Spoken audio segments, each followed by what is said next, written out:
पर कथा शुणी निज लोकंक उपरे हठात कौनसी पदक्षेप नियंतु नहीं, कहीं एठी वर्तमान समय रे घर भांगुथुबा लोक बहुत मिलिबे, किंतु घर जोड़िबा लोक बहुत कम।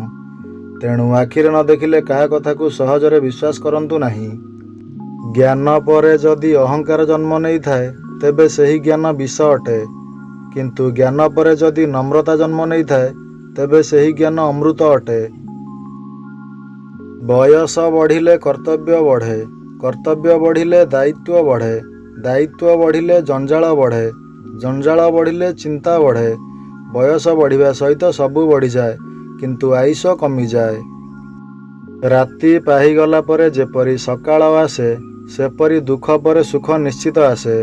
केवल पार्थक्य एतिकी, सुख जीवन रे अहंकार भरी दिए, दुख किछि शिक्षा दिए और जीवनर प्रकृत मूल्य बुझाई दिए।